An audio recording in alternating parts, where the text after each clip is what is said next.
Hey, what's going on, ladies and gentlemen? This is Rich of Reupload USA, and I just received my brand spanking new Kodak Zi8 today.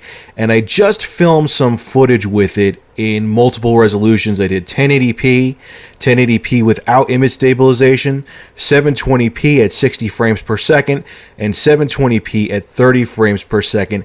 And I did them all in a normal brightness situation, so you could see a real world test where you simply put your light on in your kitchen and you will have family and friends over, and you could see how this pocket camcorder will hold up. So enjoy the footage, enjoy my commentary, and leave feedback and tell me what you think of the Kodak Zi8. A full review will be coming soon.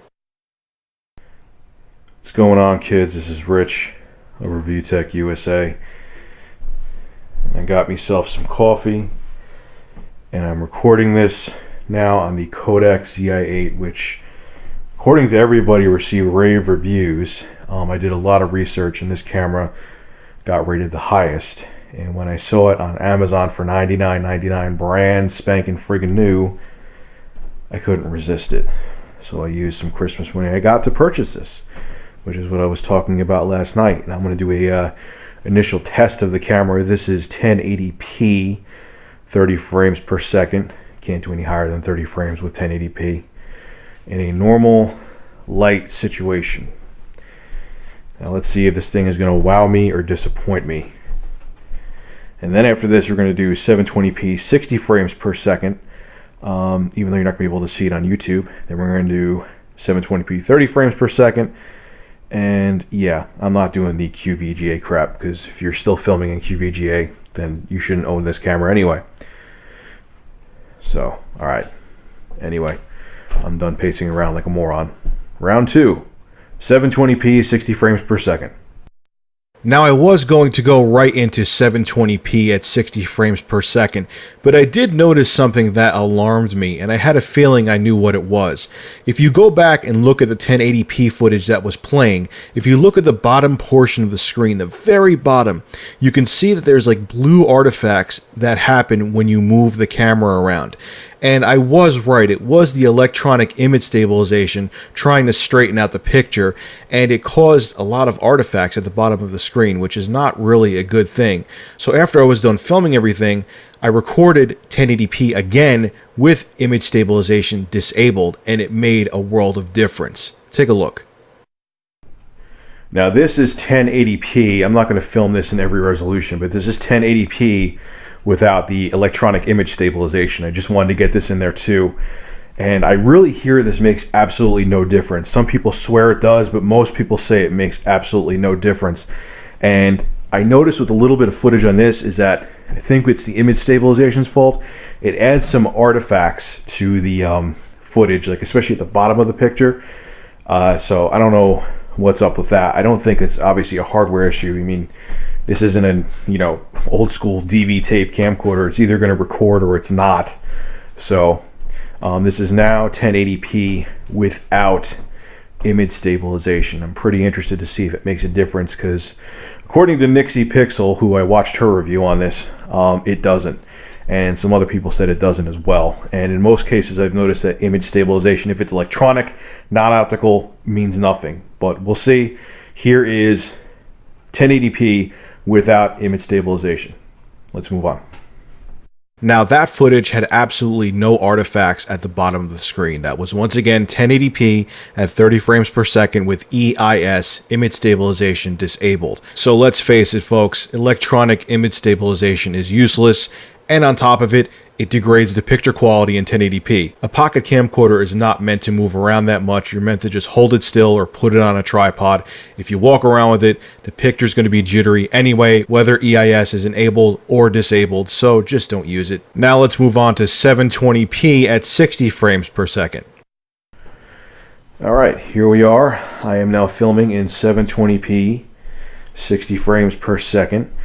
This setting is a little bit buggy, because when you use it in 720p, and I have the newest firmware on here, I just went to Kodak to check, unless you have a decent light source, it actually won't film in 60 frames. It'll go down to 30, which is kind of annoying. But what makes even less sense is that obviously the camera's processor can handle it, because say I start and aim at this light, and then go somewhere really dark, like whatever, I can't do it right now, it'll stay at 60 frames. So obviously a bug, not a deal breaker. It is a known issue. I did look on forums, and man, it looks butter smooth on the LCD screen, but we'll see. So once again, I'm going to stop this in like 2 seconds. This is 720p, 60 frames per second. Interested to see what this looks like. Now we're going to go to 720p at 30 frames per second. Now, unfortunately, YouTube cannot show video at 60 frames per second, but I could tell you from looking at the footage after I recorded it, 60 frames per second at 720p is the Kodak Zi8 strong point. Another interesting thing to note too is that artifact issue with the EIS, or image stabilization, only happens when you're recording at 1080p. So you could leave image stabilization on in any other resolution and you will not have a problem. Now let's move on to 720p at 30 frames per second. Okay, 720p is one I'm probably going to be using the most, since you can't really see the difference on YouTube between 1080p and 720p, at least from what I've seen.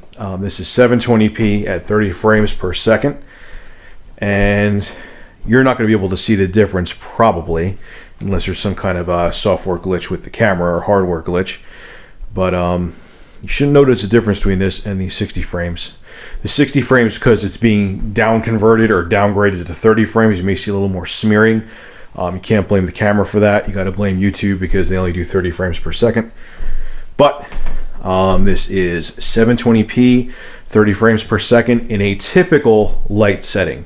It isn't ultra bright in here, but this light setting I used for all three: 1080p, 720p, 60 fps, 720p, 30 frames per second. This is a normal light setting you'd use a camera in. You know, if you're at your buddy's house and you were just filming, you know, everyone over for New Year's Eve, this is what you would use. So it'll be interesting to see how this holds up.